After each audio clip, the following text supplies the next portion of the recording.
Hey y'all, I'm Angela Barrett, and this is Talking South Carolina. Now y'all take a load off and listen, because no matter if you just moved here, thinking about moving here, been here your whole life, or you just plain nosy, bless your heart, I'll have something for you. Like, who's living in High Cotton? Who's madder than a wet hen? Places to go if you got a hankering for fried chicken, and where you can go to get drunk as Cooter Brown. We'll talk pig pickings, cow tipping, cotillions, hay rides, who's buttering whose biscuits, what's a case quarter, and lots of other stuff. So stay a while. Y'all, it's gotta be a hoot. This episode of the Talking South Carolina podcast has been brought to you in part by HomeMattersSC.com, professional real estate services and marketing in the Midlands of South Carolina for people who want more. And by SimplyArley.com, video editing, podcast production and consulting, graphic design, you name it. And now she's a realtor by day and a podcaster by night. Here's your host of the Talking South Carolina podcast, Angela Barrett. Hey guys, today I have with me Elizabeth Anderson. She is with Platform in Mount Pleasant, South Carolina, right outside of Charleston, across that big bridge that everybody likes to run across. So, thanks Elizabeth for joining me today. Thank you so much for having me. I'm really happy to be here. Yeah. So let's talk about what First Platform is. You explain that. Sure. So the full name of Platform is Platform, a Consciousness Studio. Mm-hmm. It's been open for just about a year. And its mission is to bring people to the practice of meditation.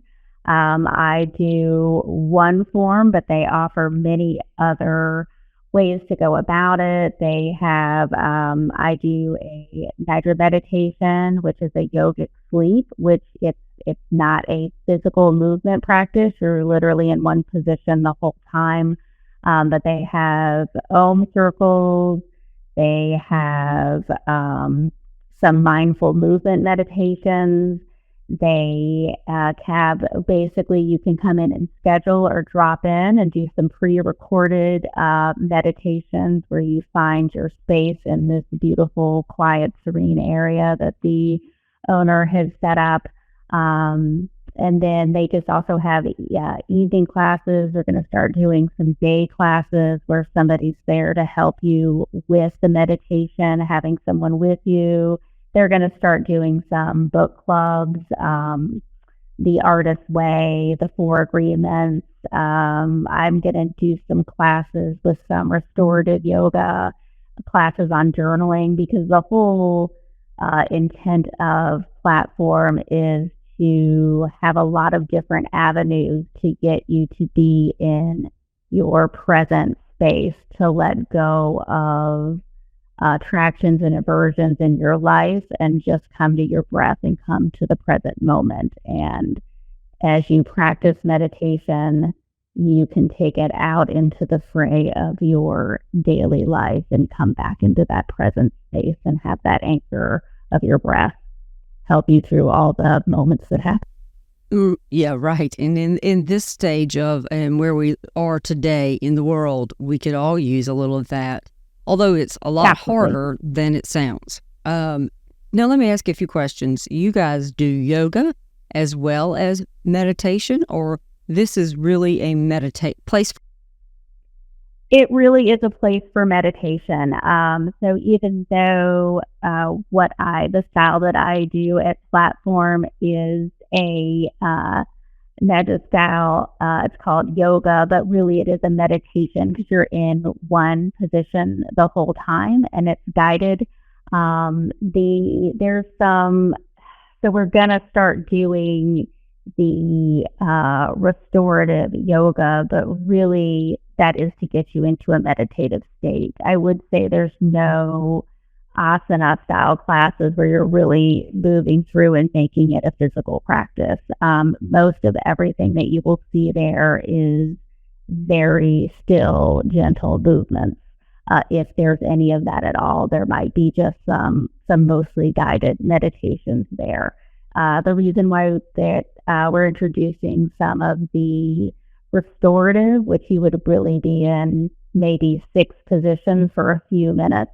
So it's very gentle and still very still before you go into a meditation at the end, is to get people comfortable with the idea of meditation. I think people in general, I know I did in the beginning, thought I can't meditate. I can't do that. I can't sit in the same spot and just breathe and connect. And I think people find it to be a little intimidating, and it's not. And that's why we're trying to introduce, it's so accessible to everyone. And so to introduce as many avenues as possible to get people comfortable with the meditation practice so they can integrate it into their lives and have more peace and calm as they go throughout their day.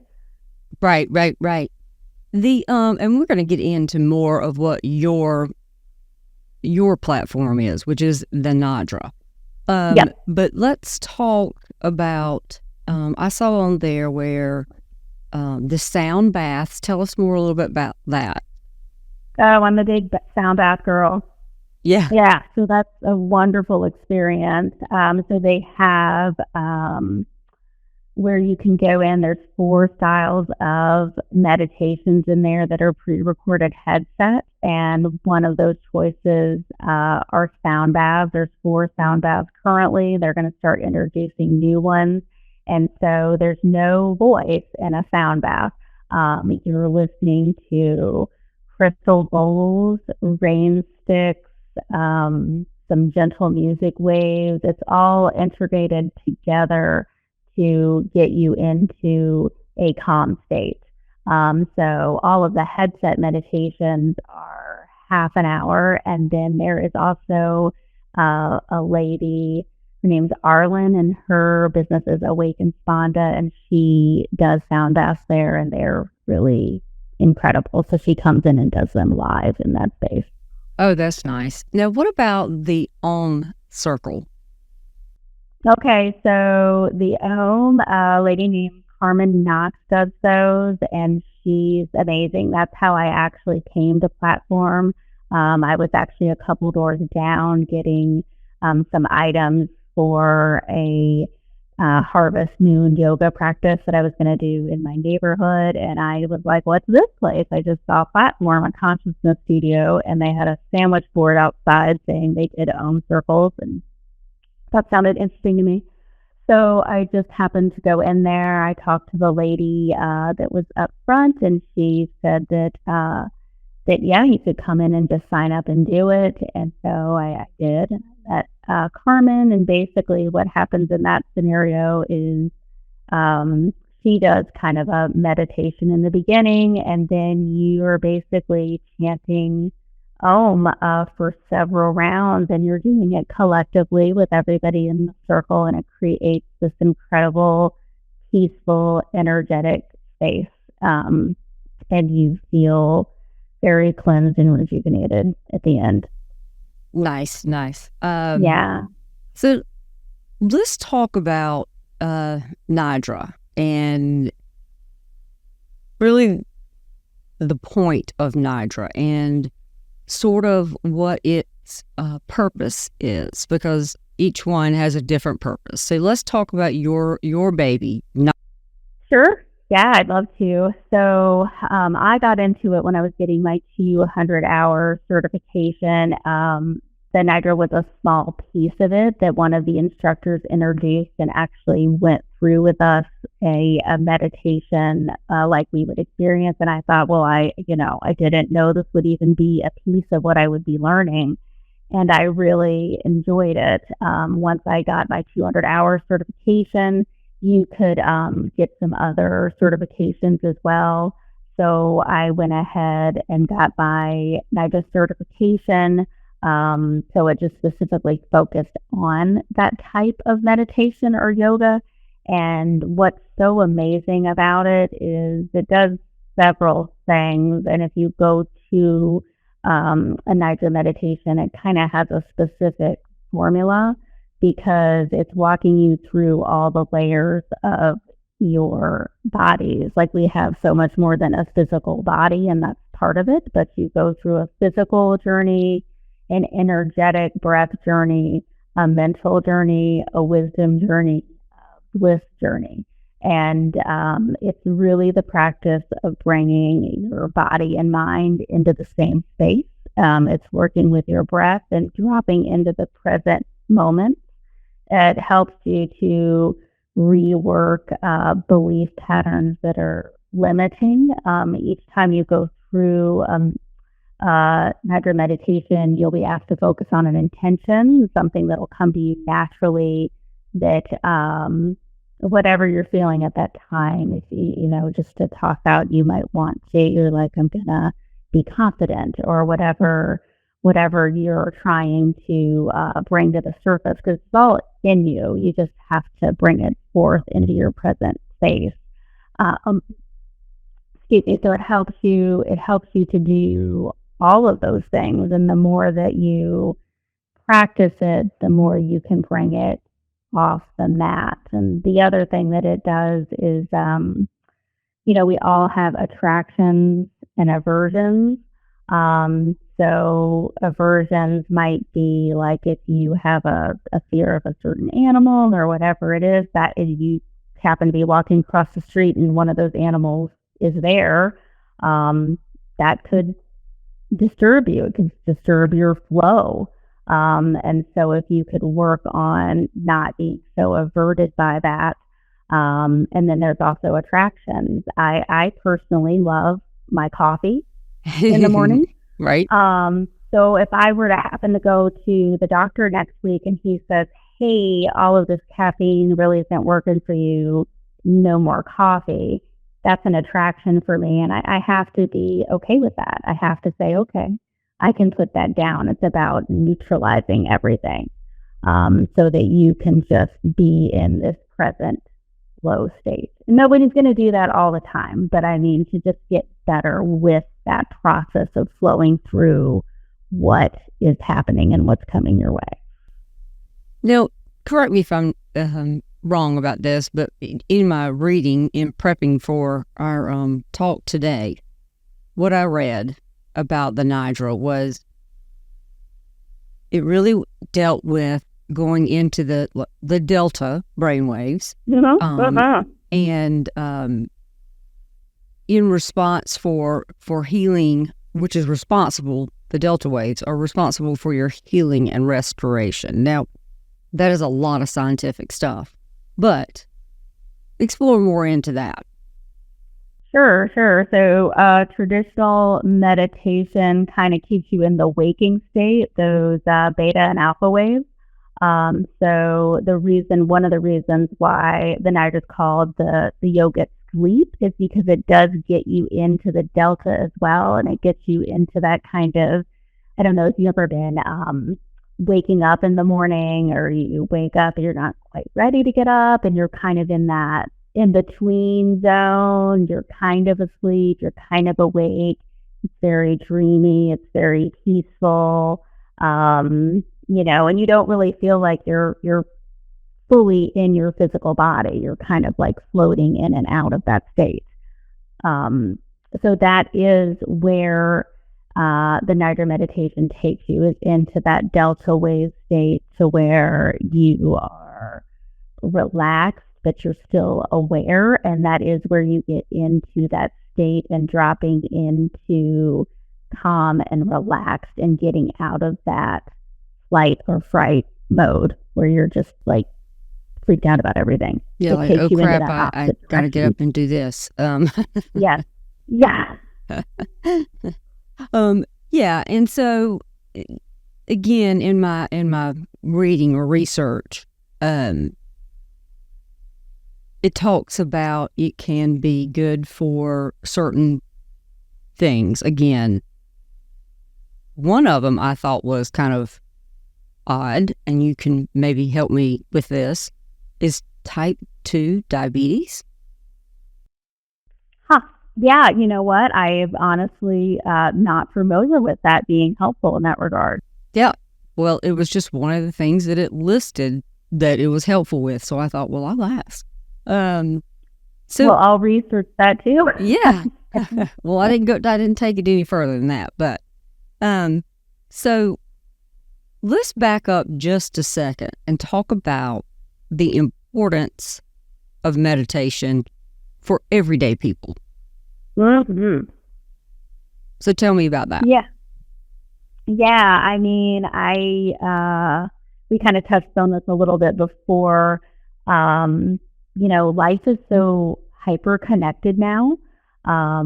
We know everything all the time. There's so much information coming at us. And even if you're a person that maybe doesn't use social media, or watches TV a lot, it's still coming at you. Even as you try to mitigate it, it's constantly pouring at you. And, our brains really, really aren't made to take in all this information so quickly. So we are in a constant state of overstimulation. So meditation, I think now is critical. You need that time. I think people have a hard time carving out time for themselves in general. And it doesn't have to be, I do hour and half an hour meditation. The guided headphone ones and the sound baths are 30 minutes. And you don't have to start at that point or ever get to where I think as you do it more, you'll want to do it longer, but you can sit down and do it for 5 minutes. It does not have to be a long commitment during your day. If you feel like you don't have that time, you could start at 5 minutes. You can start at 3 minutes. Whatever's going to do it for you to start to get on that road, because we need quiet, we need blank space, and meditation is a way to get there because there's just so much out there. It's just like a fire hose coming at you all the time. And so you need to give your mind and body a time to reset and be in that quiet. And so let's talk about, for somebody who's never done meditation and quite frankly probably has, and you've met them, some hesitation about, that's not for me, or, ooh, I don't know if I want to be a part of that group of people, however they might think of it. How do you get started? I mean, other than walking into a classroom, I get it, or putting a headset on. But I mean, physically, we lay down. Let's go from there. I mean, how do we separate what my grocery list needs to be? Because I'm terrible about that in yoga. And my yogi friend says, Angel, that is not the purpose. I'm like, well, I know, but how do you get to that point? I mean, how do you get to what you're saying, separation? Sure. I think, to your point, I think that it can be daunting. Like, how can I do that? How can I carve out that space? And I think physically, first of all, finding that space is good. If you are the first person to get up in the morning, again, it does not have to be a long period of time. You could do it for 3 minutes, 3 to 5 minutes after you get up. And I think it's finding that physical space too. So if you are the first one up, if you've got a space on a porch or in an office, like carving out a little slice that this is your place where you sit and can be not distracted for a few moments.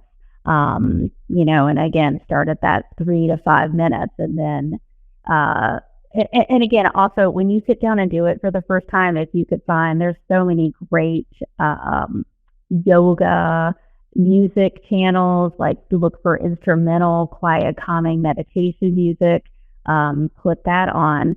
You can light a candle and just gaze into that candle and find an intention for yourself. Or it could even be, things that you feel grateful for, whatever speaks to you, or something kind that you want to say to yourself, that you love yourself, something because it doesn't have to be thinking about nothing. It can be an intention you want to give yourself. 3 things of gratitude. You might want to try taking a journal, and before you meditate, just write 3 things that you're grateful for that morning or for that evening. Light the candle and focus on those 3 things. Focus in on your breath. Listen to the sound of your breath. It can be sitting in that space and coming into the present, and what are 5 things I see here? What are 5 things that I hear?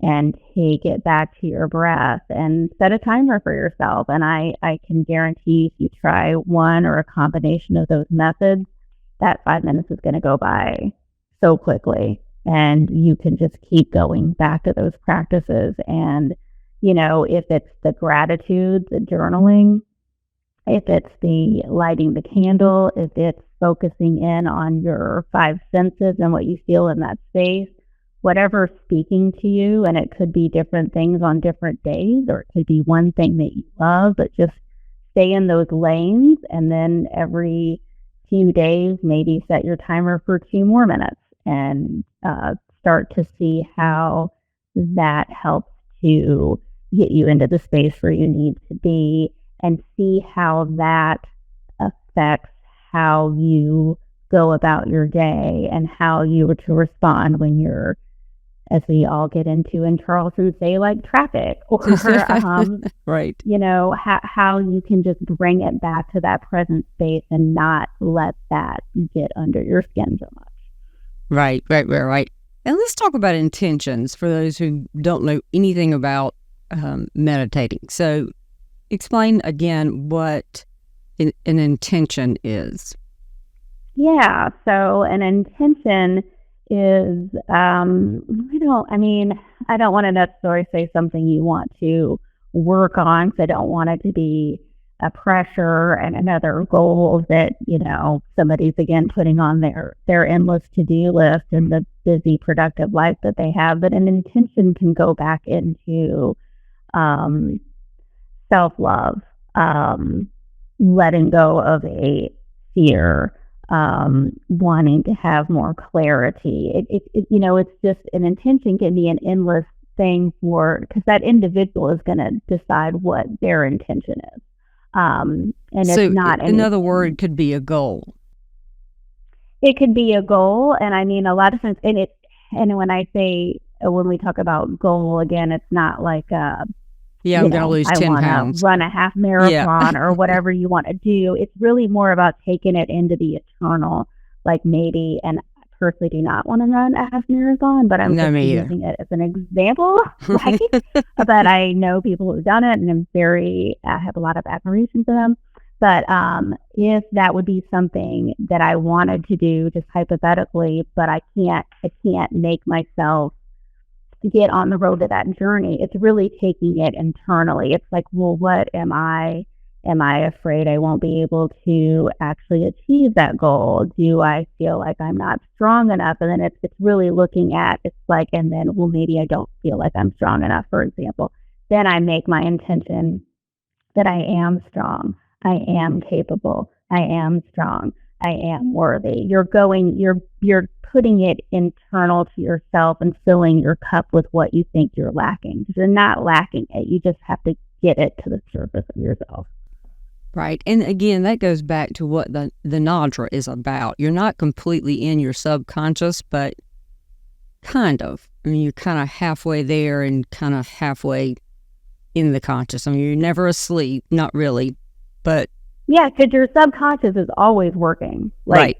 Sleep, wake, it's always going. And so when you are getting into that Nidra state, you're kind of flowing together with it, with your conscious and subconscious together, and you can clear out some stuff that's happening in there. You can come to some revelation. You can really make it one of the many tools and practices to have for yourself to come into your light and your best self, and really recognizing, you are enough, you are worthy, you are capable of doing the things that you want to do, and you can put aside your fears and you can step forward in the present. You can let things go. Because I mean, we hold everything. We hold everything within ourselves. That's why you might still. I mean, I do. I mean, I have dreams about myself still being in school and I can't find my class or whatever it is. Like all that stuff it's still in you somewhere. And so part of it, another example I like to do with it is, say this did happen to me in second grade. I tripped over a curb and I fell and I busted my nose and like eyebrow open.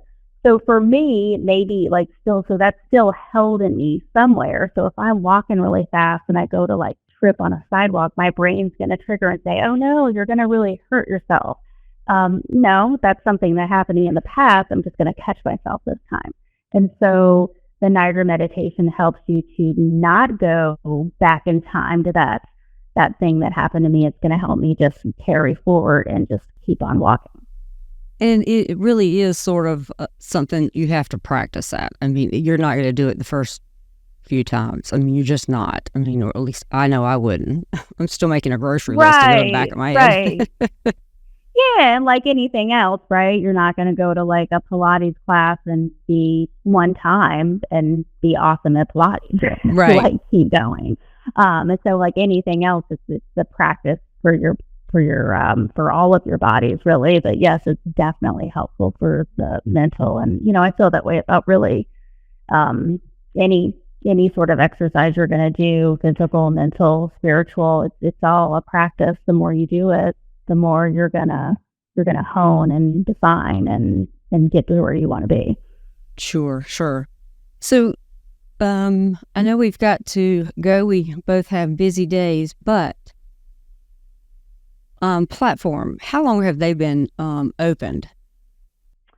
They really close to a year. They're just getting to their 1 year anniversary, and I think they're planning a celebration. I think it might be the 12th of September. Oh, cool. But anyway, they're just gonna kind of do like a celebration for being open a year, talk about how they're expanding and the other opportunities that they have for people to find their lane of what's going to work for them to get into their present state with meditation and breath work and, taking it beyond when you leave your meditation space. And then again, I know I keep saying this, but as you go out into the world, you can carry that peace and present with you. Yeah, neat. Well, I'm going to have to give it a try. I will talk with you on the side and find out where I need to start since I'm not there with you in Mount Pleasant. But it sounds like we all could use a little bit of that. But thank you so much for being here. Yeah, absolutely. Thank you. Thank you for being here, and I look forward to, if I'm down there, I will certainly come by. Oh, that'd be wonderful. Yes. Thanks so much. Thank you. Thank you for listening to this episode of Talking South Carolina podcast. Why not check out our website at talkingsouthcarolina.com and follow us on social media. You can subscribe to the show on Spotify, YouTube Music, Apple Podcasts, Amazon Music, iHeartRadio, and on your favorite podcast apps. For information about being a sponsor on the show and on the website, contact us at area code 803-386-9885 or email us at angela@talkingsouthcarolina.com. This episode has been brought to you by the friendly folks at Giraffe Marketing. Find out more at giraffemarketingllc.com. I'm gonna be the best version of me. Float like a butterfly, sting like a bee, roar like a lion.